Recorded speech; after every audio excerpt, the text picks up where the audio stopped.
आज रानी जल्दी उठ गई क्योंकि आज का दिन उसके लिए बहुत महत्वपूर्ण था। अकेलापन दूर करने के लिए अपने लिए जिन्हें का एक कारण घर लेकर आ रही थी। देखा जाए तो बहुत खुश भी थी और थोड़ी सी नाराज भी थी, क्योंकि पिछले 7 साल की यादें उसे रात भर सोने नहीं देती थीं और अब स्वस्थ बैठने भी नहीं देती थीं।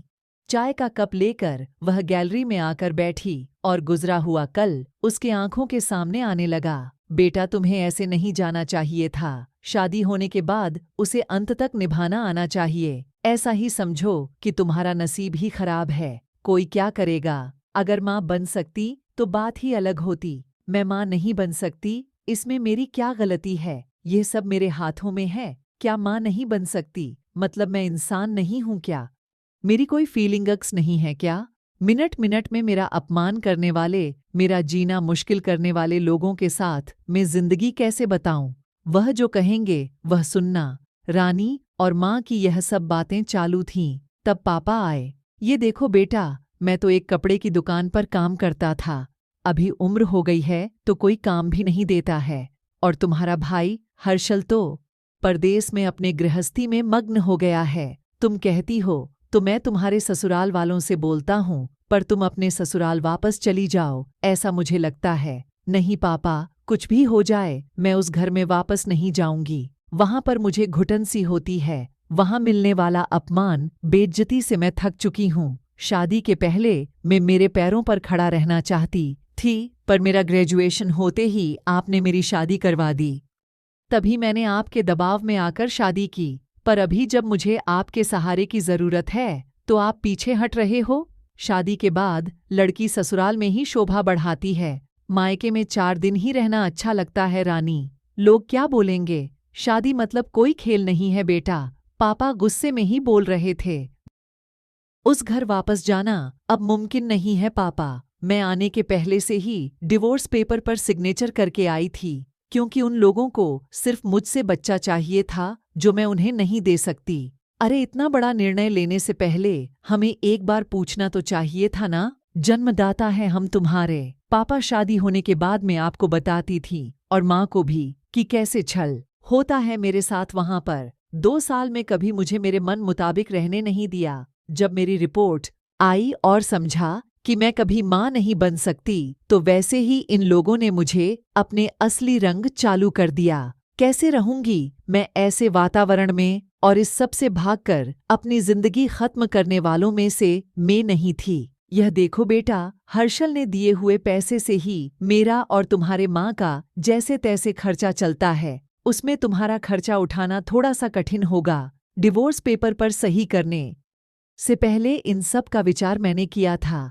मेरे पास के सोने के गहने लेकर मैं आई हूँ और एजुकेशन लोन निकालकर मैं 6 महीनों का एक कोर्स करने वाली हूँ, जिसकी आज मार्केट में बहुत ज़रूरत है। उसके बाद मुझे अच्छी कंपनी में नौकरी मिल सकती है। मैं आपके ऊपर आर्थिक बोझ नहीं डालूंगी पापा। मुझे जीवन जीना है, संघर्ष करूंगी और काम आऊंगी, विश्वास कीजिए मेरा। सब लोग क्या बोलेंगे बेटा? क्या जवाब दोगी उन्हें? माँ आंखों का पानी छुपाते हुए बोली। माँ बोलती थीं कि वक्त आया तो सच क्या है बोल देना चाहिए। जब मुझे ससुराल में जानवरों के जैसा बर्ताव हो रहा था, तब कहाँ गए थे यह लोग? समाज में बड़ा करो, शादी कर दो, बस इतनी ही जिम्मेदारी समझते हैं।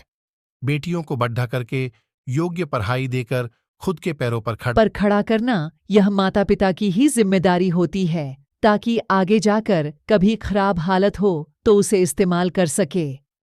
तय किए मुताबिक रानी ने 6 महीने का कोर्स किया और तुरंत उसे एक अच्छी कंपनी में काम भी मिल गया। वो बहुत खुश हो गई थी। सब अच्छा चल रहा था। बीच में छुट्टी लेकर माता पिता को नजदीक रहने वाले पर्यटन जगह पर घुमाने लेकर जाती थी। माता पिता बीच में ही दूसरी शादी की बात छेड़ देते थे। कई बार तो लड़कों को देखने के लिए भी बुलाया करते थे। एक लड़का तो लड़कों को देखने के लिए भी बुलाया करते थे। एक लड़का तो डिवोर्स हुआ था, तभी उसे स्वीकारने के लिए तैयार था, पर पहली शादी ने ही इतने दुख दिए थे कि दूसरी शादी के लिए उसका मन तैयार नहीं था। ऐसा कितने दिनों तक अकेली रहोगी?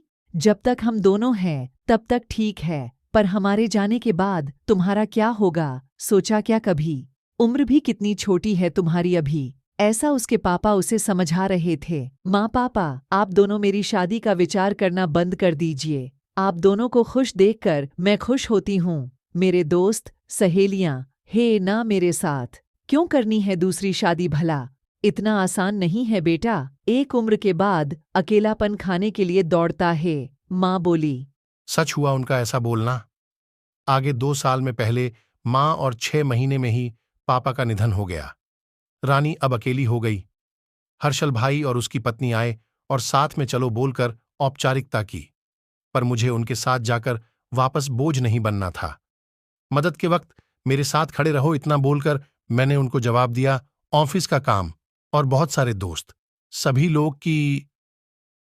शादी हो गई थी और वह अपने अपने गृहस्थी में मग्न हो गए थे, जिन्हें के लिए कोई लक्ष्य मिल ही नहीं रहा था उसे। छुट्टी के दिन ऐसे ही एक मैगजीन पढ़ते समय उसे सिंगल मॉम पर एक बात पढ़ने के लिए मिली और उसे जीने का उद्देश्य मिला। उसने उसी दिन तय किया और एक 10 साल की लड़की को गोद लेने का प्रयास चालू किया। प्रक्रिया बहुत बड़ी थी, पर बोलते हैं, मन में इच्छा हो तो रास्ता मिल जाता है। वैसे वह प्रक्रिया पूरी हो गई और आज वही दिन था कि वह उस लड़की को लेने के लिए अनाथ आश्रम जाने वाले थी। उस लड़की को घर लाकर वह माँ नहीं बन सकती, इस सोच पर और उस पर होने वाले सभी आरोपों को मिटा देना चाहती थी। तभी उसने निश्चय किया कि लड़की को बहुत पढ़ाऊंगी, खुद के पैरों पर खड़ी ढाहा करूंगी और फिर शादी करवाऊंगी।